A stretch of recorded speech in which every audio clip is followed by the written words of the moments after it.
Hello guys, welcome to डोरा lectures. आज next नया टॉपिक स्टार्ट करने जा रहे हैं जो कि है फिलोसफी का न्याय और वैशेषिका। तो चलिए देखते हैं। सबसे पहले चैनल पर नया आया हो तो सब्सक्राइब करो, लाइक और सब्सक्राइब भी कर देना, ठीक है। जो भी करना सब कर दो। नया फिलोसफी देख लेते हैं। नया फिलोसफी होता क्या है? तो नया फिलोसफी बोला जाए तो क्या है, एक ऑर्थोडॉक्स स्कूल है हिंदू फिलोसफी का। ऑर्थोडॉक्स किसको बोलते हैं? जो भगवान पे बिलीव करते हैं। और क्या था, एक हेटेरोडॉक्स था, ठीक है, जो कि भगवान पे बिलीव नहीं करते। तो न्याय फिलोसफी भगवान पे बिलीव करता है। पहले क्या था कि न्याय फिलोसफी पहले नहीं मानता था भगवान के ऊपर, भगवान वगैरह में कुछ नहीं मानता ऐसे बोल रहा था, लेकिन बाद में इसने मानना शुरू कर दिया। इसका फाउंडर कौन है? गौतम है, ठीक है। ऐसे बोल सकते हैं कि गौतम बुद्ध बुद्ध अच्छा अच्छा चीज़ सिखाया ना, न्याय के बारे में सिखाया, सब चीज़ के बारे में। तो वही समझो कि न्याय गौतम बुद्ध सिखाया, ऐसे टाइप से याद करने का तरीका है। वो गौतम बुद्ध नहीं है लेकिन, तो गौतम ठीक है, फाउंडेड बाय। उसके बाद क्या देखा जाता है, इसका न्याय सूत्र। इसने जो गौतम है उसने न्याय सूत्र काफ़ी रचना किया है। उसके बाद देखते हैं इसका मेन एम क्या था। मेन एम क्या था इसका? जो लिबरेशन है, मोक्ष है, उसको पाना। और मोक्ष कैसे पाया जा सकता है? सही नॉलेज से। अगर हम सत्य और क्या बोलते हैं, दुनिया की परम नॉलेज को अगर हम पा जाएं तो हम लिबरेशन को प्राप्त कर सकते हैं। वही है इसका, ठीक है। और क्या है न्याय फिलोसफी का एक खास बात, ये क्या बोलते हैं, लॉजिक को ज़्यादा फोकस देता है। लॉजिक और एपिस्टेमोलॉजी। एपिस्टेमोलॉजी मतलब नॉलेज। तो सबसे पहले इसको बता देता हूँ कि ये कौन कौन सा चीज़ मानता है। एपिस्टेमोलॉजी कौन कौन सा है इसका?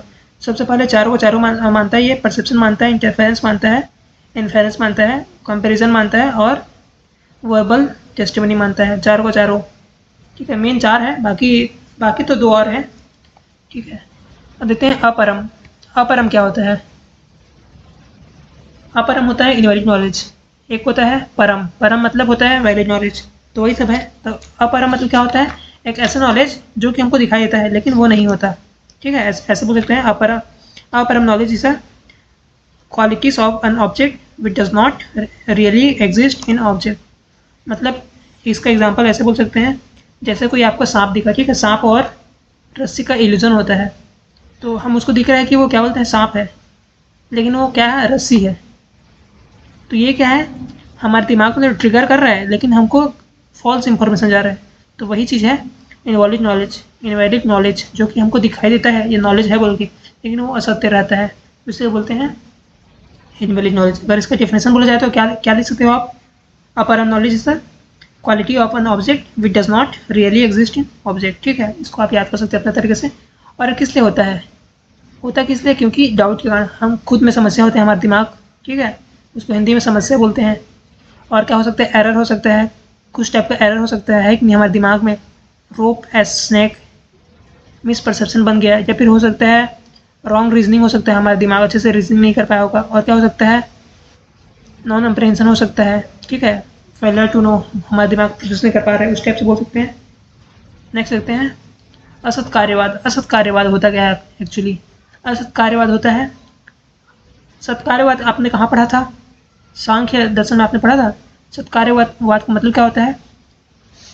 हमेशा इफेक्ट से पहले कॉज एग्जिस्ट करेगा, ये था, ठीक है।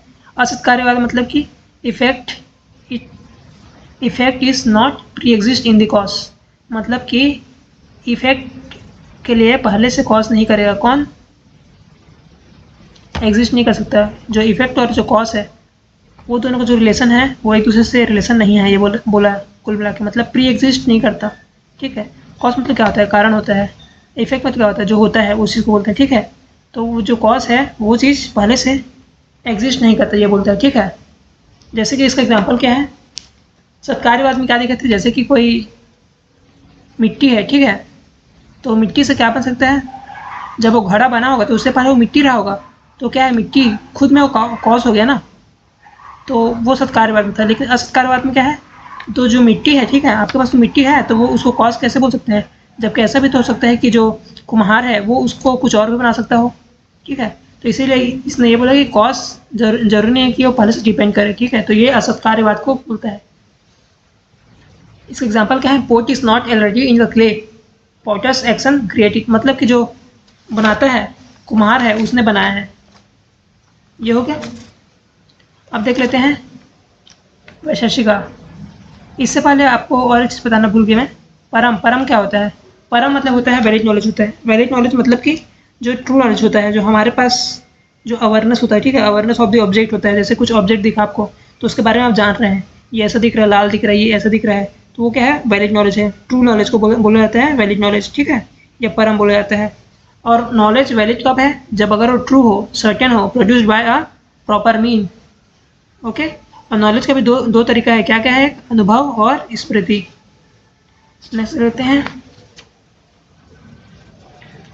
वैशेषिका फिलोसफी। वैशेषिका फिलोसफी का मेन फाउंडर कौन है? फाउंडर कौन है? कन्नड़ा, ठीक है, कन्नड़ा। ऐसे याद कर सकते हैं, कन्नड़ लैंग्वेज है। कर्नाटक का कौन सा लैंग्वेज चलता है?